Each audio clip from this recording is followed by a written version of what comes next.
And welcome to another episode of Experts Speak. I am Michael DeLon, and I'm talking today with Dr. Kuni Beasley, and I'm just going to call you Kuni because it's fun. It's a good name. And first of all, thanks for spending some time with me and Hey, squeezing in your schedule. great to be here.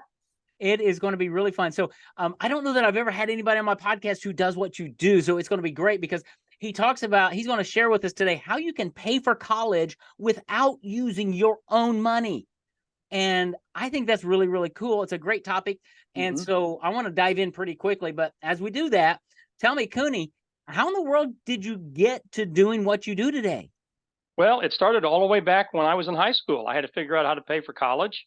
My mother was Japanese and didn't speak or didn't read or write English. My dad was a retired Air Force sergeant. So if anybody had to pay for college, it was going to be for me. So I figured out a way to apply for scholarship. Of course, you got to have good grades and good test scores and Yeah. a good resume, and I did. And so I ended up getting 11 full scholarship offers and was able to go to college pretty much for free. Yeah. And then when I was in the Army, I went into the Army, and while I was there, I was a test control officer, and I was asked to develop strategies for soldiers in the Army to get college degrees. So I did a lot of research and found out about it, and there's a lot of soldiers, a lot of military people who got degrees through Excelsior College through a program that I developed back in 1978, 79. And then I just kept up with the information. And of course, I go forward in life. I work on my master's degree, got my master's degree paid for, did my master's degree in 50 weeks, some kind of record, I think, going to school at night. This is before the shake and bake degrees, where you go half the time and pay twice the money. There But you go. we doubled up, and Placido Domingo and Dinah Shore spoke at my commencement. And then uh, so when I moved on from there, I of course got married, kids and stuff, and came time for the kids to go to college. And I said I didn't want to pay a lot of money. In fact, what I did is I took my two daughters over to the junior college campus one Sunday and drove around the parking lot. And I said, girls, if you don't get scholarship, this is all I'm paying for. And not that community college, junior college is bad. Anyway, so anyway, the first one went to college, and we did all the right things. I did the research. I found out what we needed to do, and she ended up getting a half scholarship for music and half scholarship for academics. In fact, when all of the money cleared, they sent us a check back for $1,500. So they paid us $1,500 to send her to college. I love that. And so that just kind of snowballed. She told her friends, and people started asking me how to do it. And I figured, gosh, I should go ahead and start doing it. So about 35 years ago, I started doing this professionally, and I started getting clients, and clients were successful. And I began to do more research, and it's been a pretty good business for the last 30 years. Oh, I bet. Yeah. I mean, you have a constant flow of new prospects. It's kind of Oh, fun. right, right. It's an evergreen. I mean, there's always a new crowd of high schoolers that need to get in college. That's right. That's right. That's fascinating. So let's talk about this because I think that's one of the things. I mean, I've got two daughters in the house who are 15 and 13, right? I've already sent two kids through college.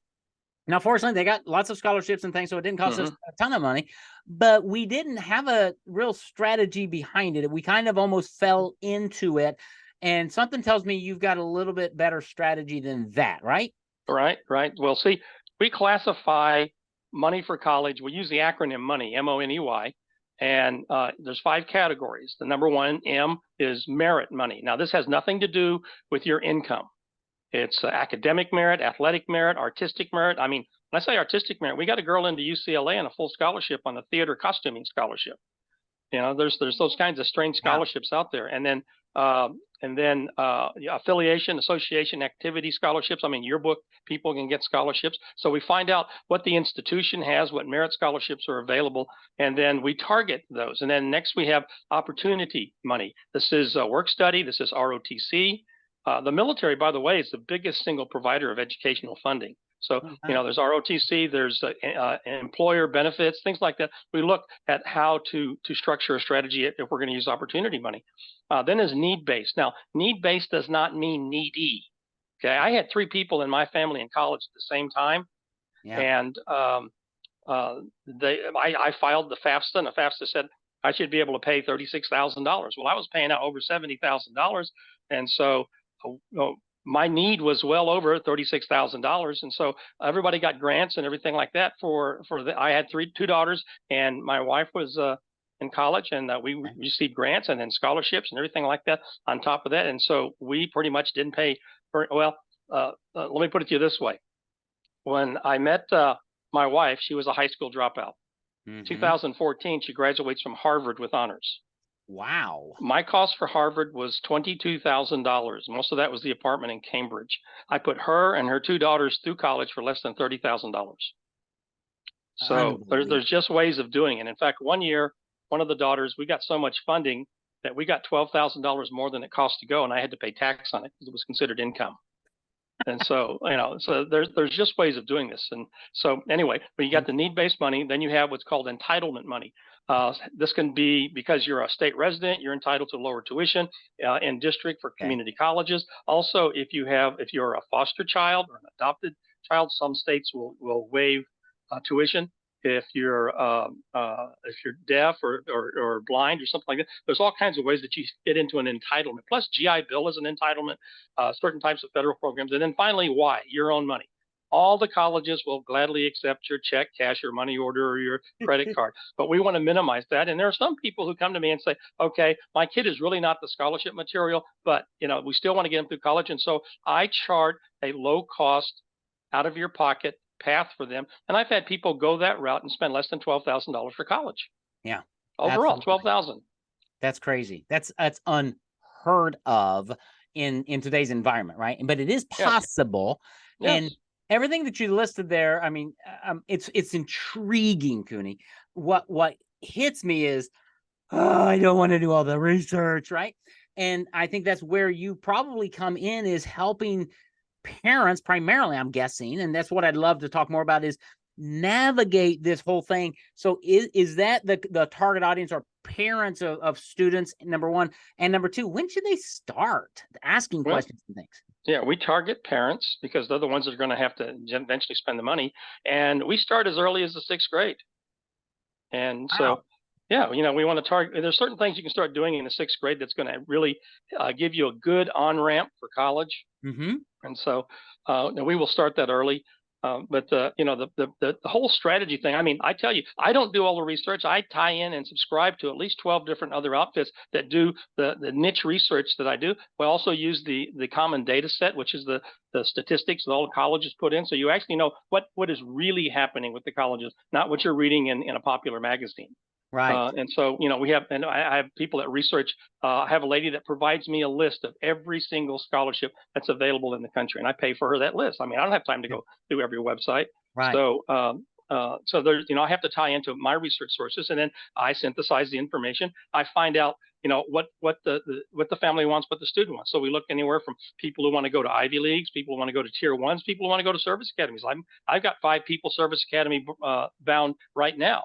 So, we figure out what they need to do for service academies, or if you're just looking for scholarships, or you have a very niche major, because a lot of times people don't know what the best college for X is. Right. And so, they look at all the popular stuff, but a lot of times I have to spend probably the first 2 sessions deprogramming the parents and deprogramming the student, because they think they need to go to this highfalutin, expensive college, and they really don't. College ratings for particularly undergrad is overrated. I mean, most of your college rankings are based on what their graduate school and their research and their PhD programs do. And our average undergrad is never going to bump into any of those people unless they're in the wrong hallway. Yeah, that's interesting. And help me understand that. So if you've got, so for my youngest son just graduated with his doctoral in physical therapy, right? So he did undergrad and doctoral degree all at the same university, but he wouldn't have had to. He could have gone to a no-name college to get a bachelor's degree for a lot less money, then gotten into his doctorate. Is that, do you help them like navigate? We navigate this stuff. Well, first thing I say is, okay, you've got a family doctor, don't you? Yes. Okay, do you know where your doctor went to college? Absolutely not. Okay. Did you pick them based on where they went to college? Yeah, no. Okay, same thing with your dentist. Okay, so when you look at this, I mean, 30% of the people becoming doctors in the United States got their education overseas.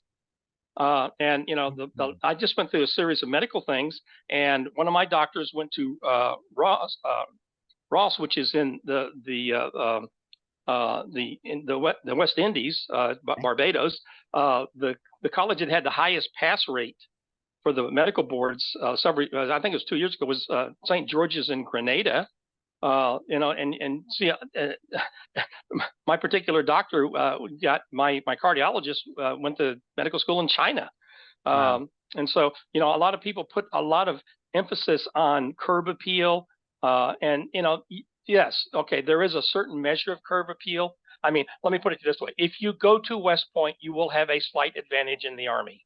Right. If you go to Harvard Law, you'll have a slight advantage getting into the Supreme Court. If you go to if you go to Eastern New Mexico and get your law degree, Eastern Washington and get your law degree, chances are you're not going to be a Supreme Court justice. Okay. Yeah. But other than that, there's several studies. There was the Kruger study started in 1972. They did a 40-year longitudinal study of people who got admitted to Harvard, but those who didn't go and what they did, and those who did go, and there was no significant difference in income, no significant difference in success rate. Now, there's been a recent study that said there is an advantage for those who go to the higher rated ones, but if you track that, it's not so much that the school did anything, it's that those kids were coming from wealthy families and already had their success path after college. Not they didn't take the people who came in from other demographics and that there was some great thing that the college did for them. Yes, college does great things for them, but there's a lot of statistics out there that people use that are incorrect. There's a lot of perspectives that are incorrect. When you begin to look at what the best colleges, I mean, what would you think? I'm going to give you a trivia one here. What would you think is the most exclusive college in the country? The most exclusive? Yes. William and Mary. William and Mary. Close. You got the right country. Okay. I would consider the most exclusive college to be Webb Institute, WEBB. It's on Long Island, arguably the most exclusive college in the country. They only take 28 students a year. Wow. And if you get in, it's free. Okay. Yeah, and you double major, naval architecture and marine engineering. That's it. And you're stuck with your cohort for 4 years. 100% placement rate in the maritime industry. Well, there you go. But again, most people don't know that. And so, we begin to find out, like where I live in Texas, people who want to go pre-med, they think they need to go to one of the big highfalutin schools. Well, the school in Texas that has the highest ascension rate to medical school is a small college called Midwestern State University in Wichita Falls, Texas. And people are aghast when I mention that. And so I had 5 doctors who were my clients, and I told them, go look. Because they all gave me the eye roll when I said Midwestern State. So they all went and looked, and they all put their kids in the Midwestern State because most of them wanted to go pre-med or go something in the medical field. Because the high-profile colleges in and of themselves, they're nice to have. I mean, I've pumped about 150 people with full scholarship into the University of Alabama because it's a high profile, but they also give a lot of money away. Right. All right. And so if you're going to target schools, you're going to target schools that give money away. Yeah. Well, and that's something that you have and because of your background, and that's how you, I assume, help your clients, the parents who are coming to you, working with you, that let me see if I got this. You'd start working with me and my wife and our kids and saying, okay, where are you going? What do you want to do? Okay.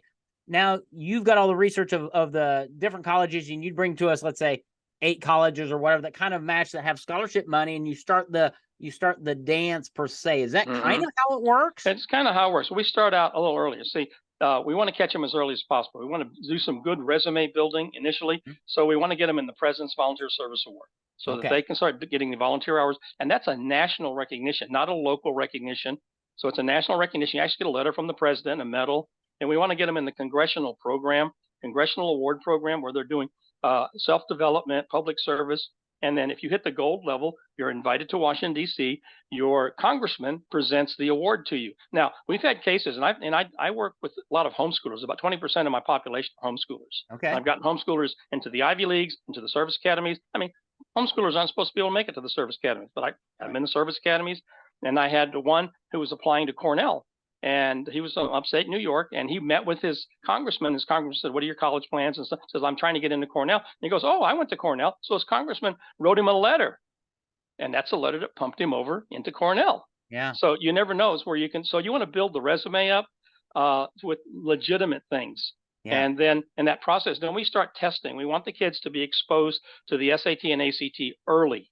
because we want them to get test maturity. So we want them to have taken a test 4 or 5 times before they hit their junior year.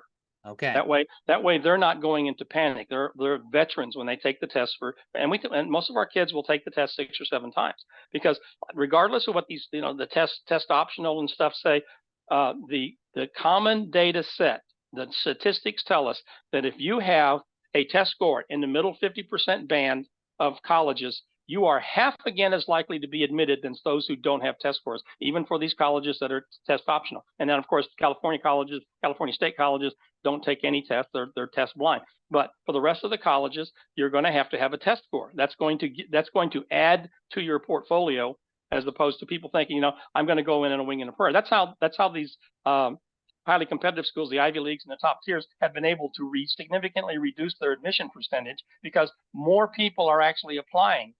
And so they're applying on a wing and a prayer because there's no test score requirement. And in some colleges, there's been as much as a $7 million increase in revenue from the charges that they have to pay for the application. So it's a revenue producer, because a lot of people are doing wing and a prayer for them. And I'm trying to tell them this, that, I'm going to give you, their honest opinion. You're not going to get in unless you get you some test scores. Interesting. And I like that, because I know a lot of kids who've gone into the SAT and they're just nervous as all get out, because it's the first time taking it, and they're a junior or senior, and the deadline's coming, and they're like, well, if I fail this, I get one more chance, and the pressure's there. Whereas your process is, let's take it a few times. Yeah, let's take it a few times. We'll see. We have to target the right test. Now, the thing about the SAT, it's changing. It's going digital. And this is going to be a fiasco for the next 18 months, because they didn't properly field test it. And their field test is the PSAT in October.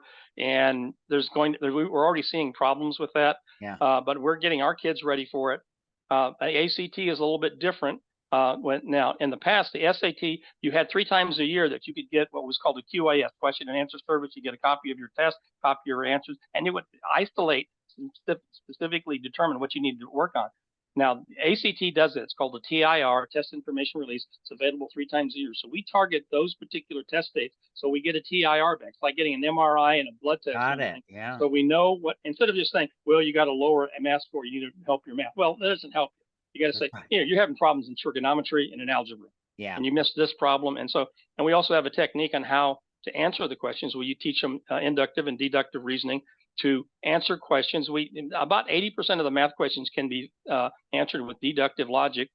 We teach them how to do the reading questions without reading the passage, and I score higher. There's just ways of beating the test. And we've been beating the test for, close to 35 years. I love it. So we teach them how to beat the test. I mean, I also do this for MCAT, LSAT, all of the other tests that they need to take, even real estate exams. I teach people how to beat the test. Really? Okay. Yeah, there's a way of beating the test. Yeah, because at the end of the day, you just got to pass the test with the highest grade possible, right? And that's where the money flows. Pass the test. That's right. Yeah. That's fascinating. So starting at a young age, 6th grade-ish, if your kids are college bound, right, starting at a young age, reaching out and having the conversation, and how does the program work? Are they, if I start with my 6th or 7th grader, how involved are we on a regular basis? Is it once a month? Is it once a week? Is it once a year? And as a 6th grader, we're exchanging emails at least once a week, and we're meeting, once a month, once every 2 months, to keep them on track. Because at that time, we're wanting to build their vocabulary, their reading ability. Okay. So we have supplemental academic programs to help them enhance their reading, math, whatever that they need. So they're going to be above grade level, because we want them to make good grades. And we start introducing them to the rounds of tests. For example, when the Duke Talent Identification Program was flourishing, that's pre-COVID, we had students taking SAT and ACTs, and 7th graders scoring in the 90th percentile, because of course we taught them how to beat the test. Right. But because Duke doesn't do that anymore, we're now moving more with Johns Hopkins. We want our kids to get in the Johns Hopkins Center for Talented Youth. And that way, see, now they're a part of the one of the shining points of light out there. They're being recognized by a major institution of being talented, advanced, ambitious students. So we start to build this track record, and then we want to get them involved into the Boy Scouts and the Girl Scouts and the Rotary Club and all of these things that are going to round them in the sense that they're very participatory. And to build that resume, build a background, build a character, so that we've got somebody who's consistently done this as a part of their life, instead of something they try to pull off their senior year. Exactly. Yeah. And that's all part of the resume. And it does take an investment of time and some money on the parents' part. But when you look at the scholarships you're going to get and to send Mm-hmm. them to a Cornell or something, which is probably, 30,000 a year or so, probably. No, The no, 30, 30, yeah, more like 70. there you go. There you go. So the return on investment's huge financially, but think about the way you're equipping your student Mm-hmm. to achieve in college and life by doing all of this, right? All right. I mean, we have supplemental programs called Learning Dynamics, how to read, study, test, write better, faster, and easier. We have our time management. We have a thing called Jumpstart, how to get ahead and stay ahead. We have a lot of supplemental materials that we're there to enhance and enrich the student, and increasing the student's uh, um, value to an organization and to themselves. 100%. Yeah, because all of these skills that they're getting to get into a college are going to Hmm. last the rest of their career, Right. because they're just going to be a better employee, a better husband, a better church member, a better everything, Right. because of how you have, as a parent, you have helped craft them and mold them to be a Hmm. fully functioning adult, really, Right. Right. right? And you've given them the exposure and experience that they're going to have an advantage. I mean, and we work with kids who are very ambitious. I've had kids as young as 13 graduate from high school. Because on the other side of my business, I used to have 22 college prep academies, and Hmm. we had people whose kids wanted to accelerate. And I had three 13-year-olds. One of them ended up going to University of Texas at Arlington at 16, graduated with a 4.0, got a master's degree at Oklahoma, got his PhD from Stanford, is teaching at Boston University now. I've had 19-year-olds go to med school, had an 18-year-old sit for the California bar and passed it. Hmm. So some of these kids become very. Now, this is not for everybody, but if Right. you got a kid who can do that, Yeah. uh, conventional school is very constraining, and so we just Yes. let them take off. Yeah, no, that's good. That's fascinating. My eldest son Caleb went through an online college because he's just one of those brilliant guys, right? Hmm. And we looked and we said a 4 year, putting you on a 4 year college is going to be a waste of time, effort, and money. Hmm. So he did college, his bachelor's degrees in 10 months, all online, passed all the tests, and Hmm. then waited 2 years because he was so young, and then went to seminary to be a pastor, right? And but Where did he go to online? um Wh- out in Massachusetts, bit I was going to say Benjamin Franklin, but that's not right. One of those dead presidents' names. I'd have to go back and look. Okay. Um, but it was an online Thomas Edison State College. Oh, Thomas Edison. That's in New Yep, Jersey. New Jersey. Okay. There you go. I was That's close. that's a bastion for homeschoolers. They pumped a lot of kids to that. In fact, I worked with Brad Bowler, homeschool icon, Yeah, who finished yeah, yeah, college in 6 months. He actually used my system, and yeah, we jointly about 20 years ago put together an entire system on how to do this. yeah. So Yeah. it is So totally possible. We watched our yes. son do it, and everybody goes, "You he did what?" It's like Yeah. we just looked at him. Now my second son went to college. It was Hmm. better for him to go that route for everything he needed. So every child's different. So if you're a family member out there and you have 4 kids, you need to be talking to Kuni, because he's got ways and methodologies to help mold and shape your kids properly for life, but also to find out how can you get these kids through college, because that is like one of the biggest things, one of the Hmm. biggest burdens I think for parents is A, I've got to save for retirement, B, I got to send my kids to college. I don't know how I'm going to do it, so I'm going to drive a 73 Vega for your life. Well, no, you don't Well, have to, you don't have to. you know. And the one thing you got to do is quit listening to the friends of Job. Okay. In fact, Yes, I just finished my 33rd chapter of Job today, and yes, you got to get rid of the friends of Job, and because you've got all these other people out there, Chicken Licken said, Cocky Locky said, Loosey Goosey said, I always know that we're going into the black hole when I hear, well, someone told me, or I always heard that, I always thought that, and we're going into the black hole. yeah, And you're dealing with people whose point of reference is the best friend's next door neighbor's brother-in-law who overheard somebody in the men's room. Okay, that's right. and you've got a lot of myth that is out there, and we have to deprogram the parents and deprogram the students, and give them some reality, and help them understand that you can still have a successful life if you don't go to Harvard. That's right. And 100%. it's very possible. In fact, I'm developing my next article I'm writing is the hidden secret colleges in the United States. That these colleges are incredible colleges, and you don't know about them because they don't play in the Rose Bowl. That's Okay. right. There's a lot of good college, and plus, but you get the high profile ones. Alabama and Kentucky are soft spots for us because they give a lot of scholarships away. Sure. Because, for example, Alabama gives a lot of scholarships away because they are by law required to take in kids who are have lower credentials because of the mandate by the state. In order to maintain their profile, they've got to bring people in who got the big numbers in order to balance out their profile. Okay, Interesting. Kentucky, they're really big on making sure their diversity quotient. So they go out every couple of years and look for a bunch of Hispanics, and I've gotten Hispanics in there on full scholarship because they needed to increase their Hispanic profile. Wow. That's cool. See, and that's why working with Kuni in his company is so important. Because that's what they do all day, every day. They understand all of the stuff that's going on that we know nothing about. We don't even, I mean, that's a world, you live in a world and work in a world that most of us are just blind to. And the beautiful thing is you can put on your glasses and just reach out to them and say, okay, how can you help? Here's the situation. And whether you have a sixth grader or whether you have a junior in high school, you need to reach out to them because there are ways and methodologies. And as you said earlier, you went through grad school, right? So this is not just for a 4-year degree. This can take Yeah, you I went all to the way through. I have 2 doctoral degrees. The one semester I paid for was my first semester in seminary, and then I got on staff and I went for free. I love it. Yeah, So I have a doctorate in Greek and Hebrew, and the other one is in urban and public administration. that's crazy. So, Yeah, I and saw. and, and I was on your website or somewhere, that you've gone to college 22 years and you paid for one semester. Yep, my first semester of seminary. That grabbed my attention. It's like, okay, it is totally doable. You just have to know the plan. You have to understand how the thing works. And Kuni understands that. And that's why he's created BeasleyCollegePrep.com. Would that be the next step for somebody who's sitting here going, this is too good to be true? Just go to BeasleyCollegePrep.com. You can request, we'll give a free initial consult to kind of tell you what's available, what your opportunities are, and how we can help you, or if we can't help you.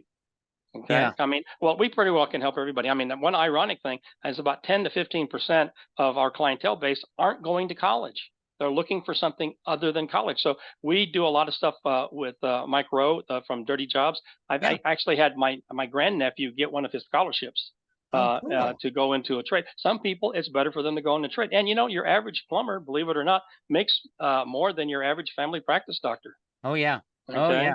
And trades are good. And we got to have them because you got to have people operating forklifts. Absolutely. I've got a friend of mine from church, mentored him all through church, and he went and he's finishing his welding degree to be a welder. He's got, life's at his fingertips, whatever he wants to do. You'll be surprised the number of people who hold degrees that are doing trades and making a lot more money in trades. Oh, yeah. And there's when I sit back and I look at my degrees, I mean, my bachelor's degree is in criminal justice. I've never busted anybody, never written a parking ticket. The degree in Greek and Hebrew, nobody's asked me to be their rabbi, and degree in urban and public administration, nobody's asked me to be their mayor. So academically, I'm a failure. That's right. 22 years of college down the drain. Well, you learn so much in it. And the beautiful part is one of the best things you learned is how to do it without spending any of your money, which is what you help families do, is send your kid to college using somebody else's money, right? Without spending your own money. That's the goal. And there's money out there to be had that probably goes to waste every year that because people they don't know the scholarships are there. They don't know the grants are there. So the money goes to waste and they're paying money out of their pocket that they don't need to, if they reach out and just find out about you in your organization, right? Yeah, that's true. Even the colleges themselves don't know. Sometimes you go to the financial aid office and you have to instruct them on. I mean, we had a case, college in East Texas, Stephen F. Austin, and they had a thing called the Purple Promise that if your income was below a certain level, they waived tuition. And we had a family whose income was below a certain level, and they went to the financial aid office, and nobody knew about it. So they came back to me and they said, well, nobody knew about it. I said, no, you go someplace and you talk to somebody who has a door, a desk, a diploma on the wall, and a necktie. And they went in there. They took their laptop with them. They showed it on the website. And he says, well, I guess we got to give it to you. There you go. And so, because a lot of times you got to instruct these people that, because they're not experts in this. They're used to shuffling the papers, but they're not experts in this. And even, in filling out the FAFSA, free application for federal student aid. I mean, I've had accountants mess it up. I had an accountant had kids in 2 of the more expensive colleges in the country. and he screwed it up real bad. And I said, okay, I'm going to fix it for you. So I went and fixed it for you. The flip was $20,000 in aid.